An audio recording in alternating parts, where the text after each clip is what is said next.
When I was 14 years old, I was going through a really rough time. I was diagnosed with major depressive disorder and generalized anxiety disorder. I was very, very suicidal.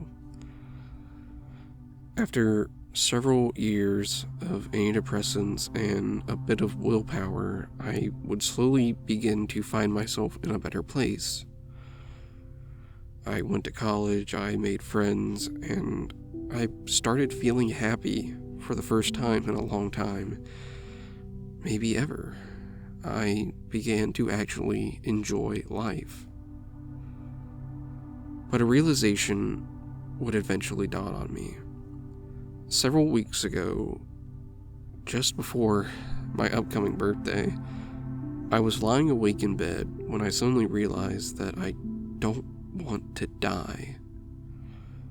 So much so that I actually began to have an existential crisis. The idea that I would one day no longer exist absolutely haunted me, and I'm sure some of you believe in an afterlife. While I won't go too much into my own beliefs, I'm just not that kind of person. I can't put all of my faith into something like that. There's nothing wrong with believing that sort of thing. It's just that even if I did, I can't know for sure, and that just makes things worse. But this feeling is new to me. I've spent a lot of my life being at least passively suicidal, just not caring if I lived or died. And now I'm realizing I don't want to die at all. I'm not sick, I'm relatively healthy, thankfully, but death can come at any moment to anyone. And whenever I was laying in bed that night, I found myself paralyzed. I didn't know what to do with this revelation. I didn't know if I could just live my life normally with this thought lurking in the back of my mind. At first, I tried to confront this philosophically. I read up on Epicureanism, and that just didn't help too much, unfortunately. I started to wonder if there was a way I could actually face this fear. And I started thinking about the games that I've played before, ones where death is a major thematic element, like Hades, for instance. That also didn't help, but it did make me think of one other thing, something I've never done before. And so I decided to play hardcore Minecraft. One life, no takebacks. I haven't actually played through a survival world in Minecraft to the point of being the Ender Dragon in over a decade. I've always loved Minecraft. I keep up with the new updates and go through phases of enjoying it, but playing a vanilla survival world alone isn't something I've attempted in a very long time. I'm not that great at the game, and all I have is a PlayStation 5 to play it on. It kind of works out though, because this also means that there's really no way for me to turn on cheats here, unlike the whole open to land thing on Java Edition. But it's going to be a really tough time using a controller. So what's the plan for this? Well, the idea of respawning and coming back to life after death has been present in video games since their inception, and with video games comes an idea called avatar identification, which is, to put it simply, feeling a psychological connection to the character or quote-unquote avatar you're playing as. This can take effect at a variety of intensities, from being more invested into a story to feeling like they are a preferable version of yourself, which starts to become problematic. The idea here, though, is for me to use this concept and effectively simulate the experience of the anxieties of having only one life in a controlled simulation, allowing me to work through this existential crisis in real time. This also requires a decent amount of self-reflection on my end, which you'll see a lot of throughout this video.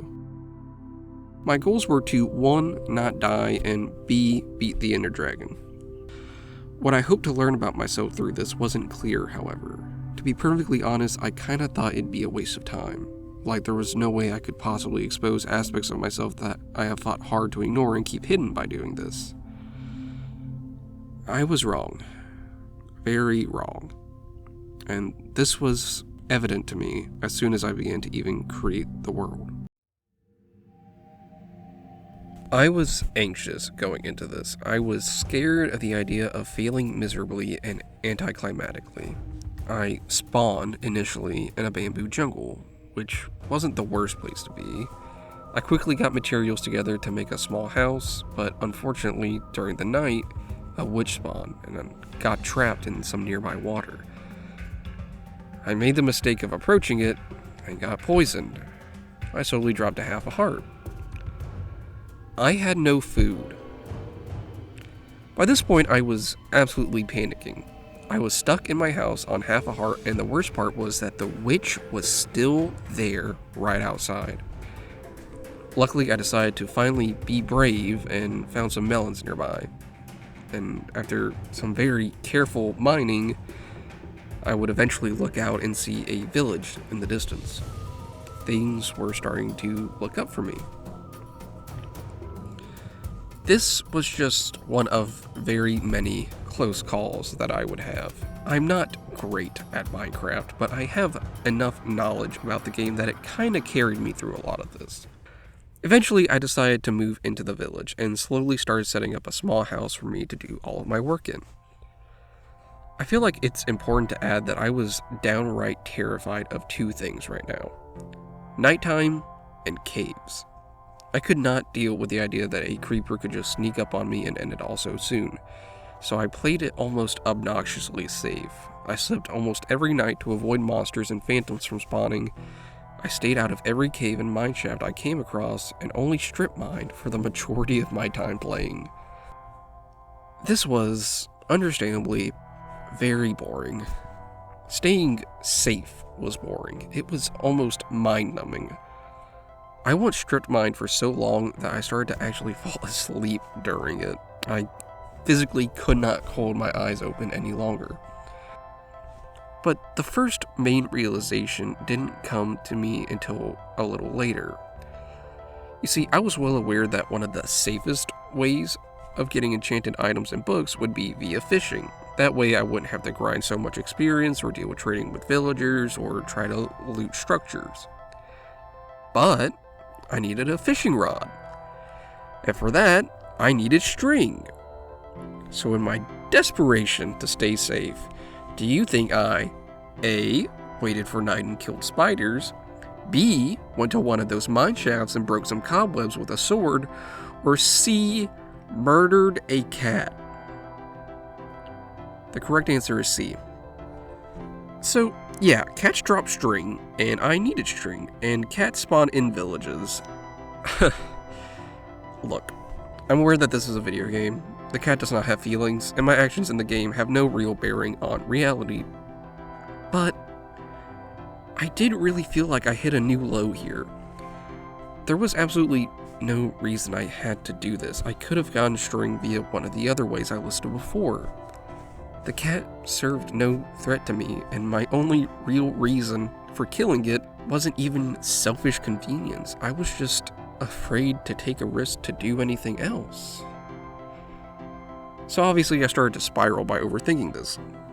What does this say about me as a person? Am I a bad person? Does my fear cause others to suffer? Does this make me a burden? Have I indirectly caused harm due to being afraid? Am I selfish? Do people secretly resent me? Do they just tolerate me? Am I wasting my life? Is fear the only thing I've ever truly been good at? Why choose comfort over doing the right thing in the real world? I've already done that? What does it mean to be a good person? Can someone be good if they only do the right thing when it's easy? Am I avoiding growth? Is this why I feel stuck? Is this why I'm so scared of endings? Because I've never actually started anything?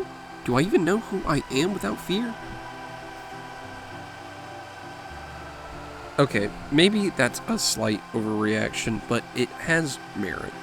From this point forward, I decided to face my fears at least a little bit more.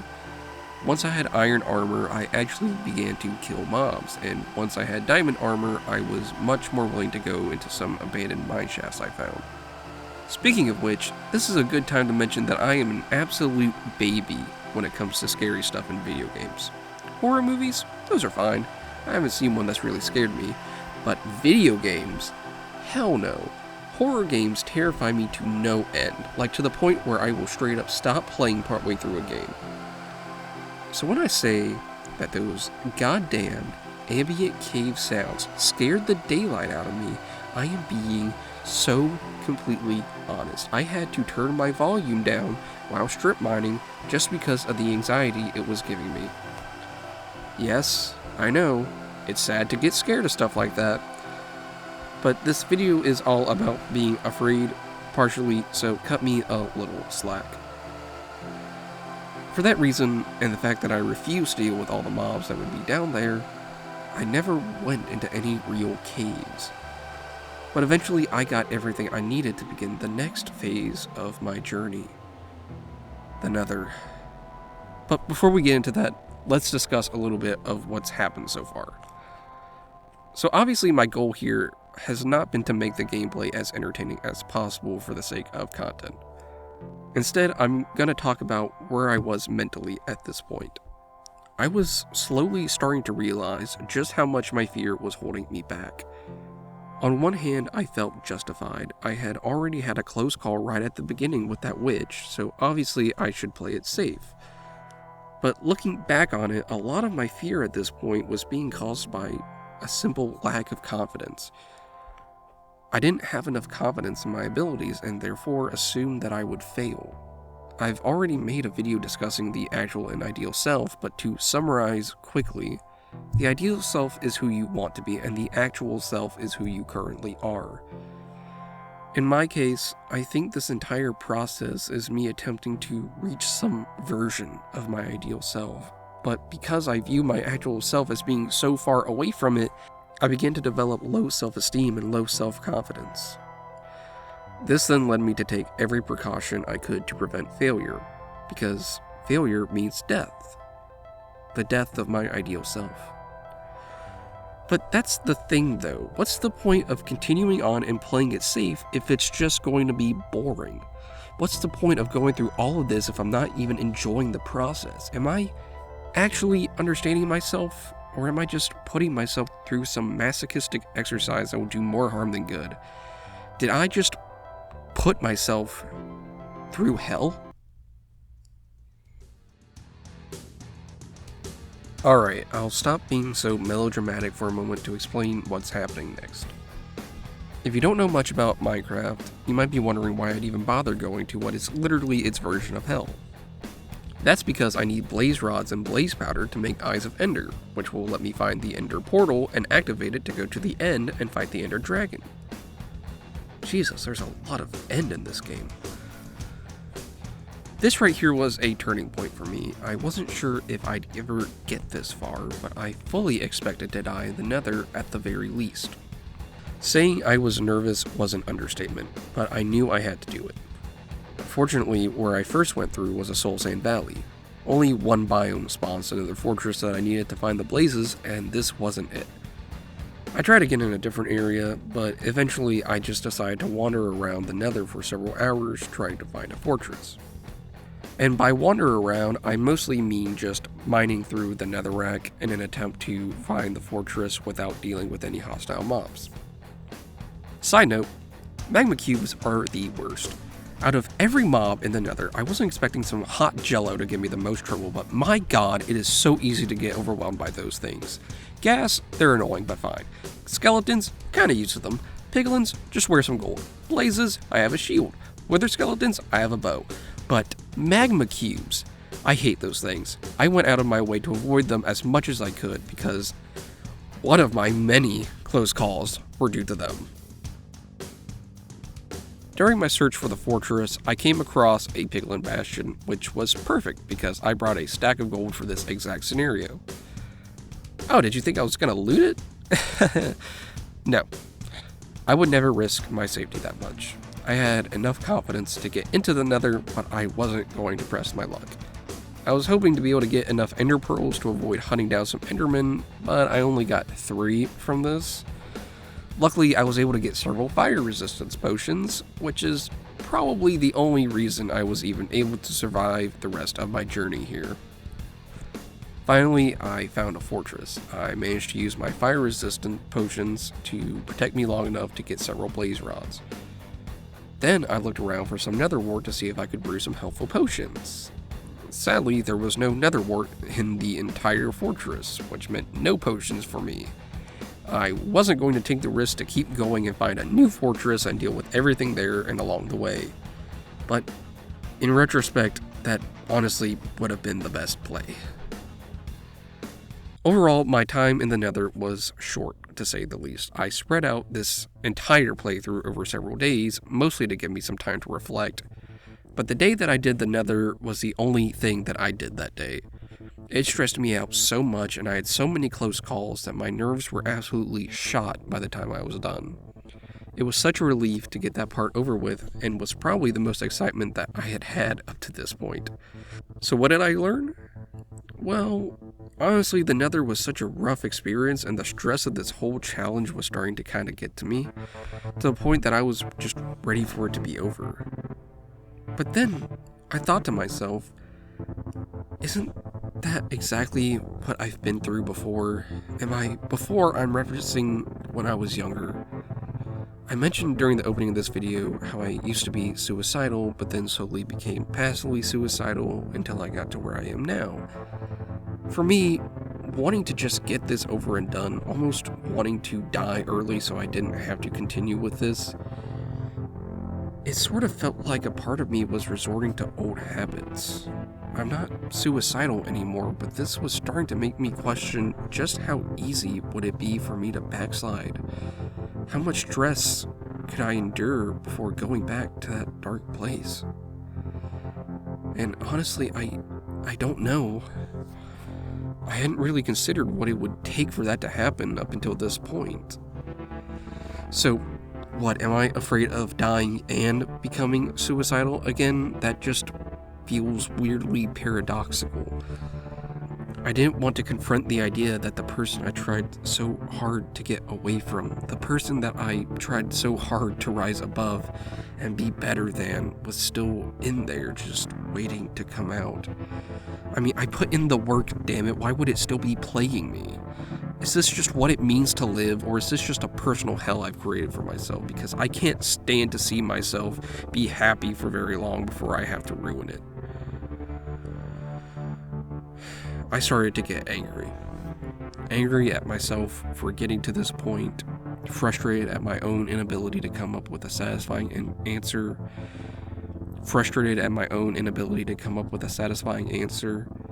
enraged at life itself for being so confusing. So I stopped. I stopped playing for a while, only hopping on to grind for some inner pearls that I knew I would need eventually. Even while writing this script, I can't help but feel a little upset still. But what was I to do? There's not a magical cure for this sort of thing, just years of therapy. I was conflicted between everything that I used to be, everything that I knew myself to be right now, and everything that I wanted to be. And while I'm writing this script, as I'm reading it out, and as I'm editing this video, I realize now that my view of myself and on the nature of life was just inherently flawed. But we're not there quite yet. There's still a lot more we need to discuss first. See, I'm a very stubborn person. While I was playing, I knew the only way for me to really be okay with everything that has happened this far would be to keep going. I pushed all of my existential questions out of my mind and became determined to get to the end. I was locked in, determined to see this through to the end. Pun very much intended. I got all of my stuff together. Food, weapons, armor, tools, building blocks, eyes of ender, and ladders. Oh, and beds, in case I miraculously figured out how to do that one speedrun strategy. Okay, yeah, I probably wouldn't get that far, but I like the idea of trying. I'm not going to spend very long explaining this part, because most of my trip to the stronghold was by boat, but there was something slightly somber about that, though. It was just me, alone in a vast and empty sea of blue, sort of like being in the eye of a hurricane, a moment of peace before the incoming storm.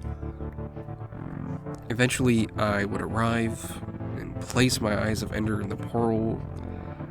I stood there for a while, just breathing, thinking, and then I just jumped in. I'll be honest, I may have severely underestimated how hard this fight would be. The Ender Dragon fight has changed a fair amount since the last time I did this. I was aware of some aspects of it, like the dragon breath, but damn, she was out for blood. I tried to take down the crystals, climbing up to them when needed, but eventually I looked at an Enderman. This wouldn't have been that big of a deal usually, but after getting 1-2 comboed by it and the dragon, it didn't take long for me to die. Yeah, so if you were expecting some glorious triumph, then I'm sorry to disappoint, but sometimes things just don't go your way. Sometimes life just slaps you across the face and tries to kick you back to the title screen.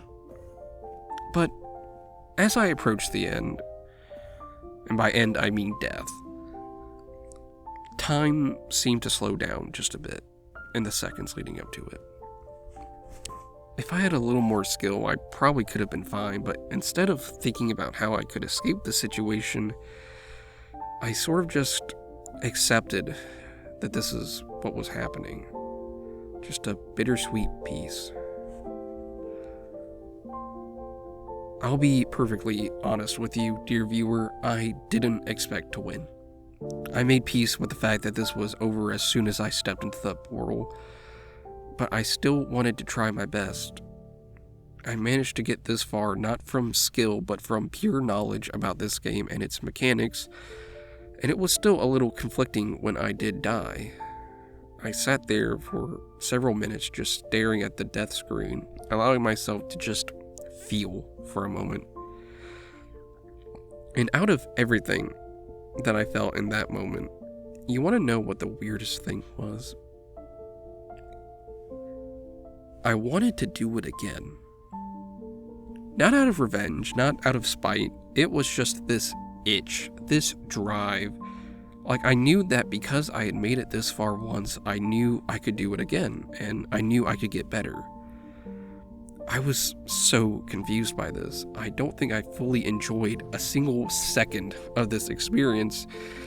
I was filled with nervousness and anxiety and dread for majority of my time playing, and yet for some reason I wanted to do it again. I don't think this was masochism either. I think just somewhere along the way I did change just a little bit. I decided to spectate my world, look around and watch the sunset one final time before leaving completely. Even though I died and anticlimactically came short of my goal right as I was on the cusp of it, I did feel a little satisfied. Because ultimately, while I didn't do exactly what I set out to do, I still feel like I achieved something. But I couldn't exactly place my finger on it. So I did what I do best, and I started to overthink it. I started to think about all the fear that I had, all the anxiety, all those burning questions that made me reconsider who I was and how much of a burden I was. It wasn't until I took a step back and fully considered everything that happened, everything that I felt, that I finally realized that I had been wrong this entire time. This was never about death. This was never about dying. This was never about the cold existential dread that kept me lying awake that night. I had been looking at this the wrong way this entire time, because in an ironic twist, I was too afraid to consider where my actual fear came from. So this is the part where I tell you everything I learned, the culmination of this silly little experiment that was supposed to challenge my notions of life and death. I didn't realize what was wrong with me until I died in Minecraft. Afterwards, I realized I didn't regret dying at all. And in fact, I felt pretty content with what happened. Now, I realized that I was never really afraid of death. I was afraid of living. And the more I think about it, the more sense it makes. The anxiety, the dread, the questioning of myself, and how willing I am to slip back into an unhealthy state of mind. All of this stemmed from the fact that I was too afraid of the consequences of failing, the consequences of making a mistake. I played it safe and was miserable while doing it, and in a similar way to how I've lived my own life. I was unwilling to explore caves, go long distances. I didn't loot any impressive structures. I mean, hell, I barely interacted with half of what Minecraft has to offer, all just for the sake of self-preservation. You know what? Full transparency, I made a second version of this world with the same seed, found the stronghold I was going to, and wrote down the coordinates of the portal so I could just mine straight to it and not risk making my way through. That's how desperate I was. No, I didn't regret dying, but I sure as hell regretted not doing more. I was too afraid that I'd never reach that ideal self, and instead I decided somewhere along the way to just stop trying. I wasn't afraid of failure itself, I was afraid of what it would say about me, afraid that if I tried and came up short, it would confirm every suspicion I had about myself, that I wasn't enough, that I was a burden, that people would see through me and find nothing worth loving. So I clung to safety. I stopped dreaming, I stopped pushing, and I stopped wanting. The existential dread that I experienced before was instead the result of a form of cognitive dissonance. I want to live, but I'm afraid to live. I rationalized that dissonance by attributing it to death, assuming that no longer existing was the ultimate cause of my fear. But no, I was afraid of trying, of standing up to my fears and anxieties, of being vulnerable, of being me. I have been a burden. I have been selfish. I can admit that. And honestly, I'm okay with accepting that. I don't think too much less of myself for it. I realize now that it is a problem. It's something that I need to work on. I am everything that I was afraid of being, and that's okay. It's okay to be flawed, so long as you know where you need to improve, so long as you continue to work on it. So is this entire video just a great example of narcissism? Maybe, but I'm hoping that maybe there's someone out there that needs to hear this. Or maybe you've never even considered this kind of stuff before, and it's expanding your own self-awareness. Either way, this video has been hard to make. It's forced me to open up to myself and others in a way that I've never really done before. But now, I don't feel as much of the fear I felt before. It's been replaced by something different. If I were to describe this feeling in one word, it'd be determination. I'm still scared, but I'm determined. Determined to improve myself. Determined to actually live a life I'm proud of. Determined to be me. Thanks for watching, and until next time, be kind to yourself. You deserve it.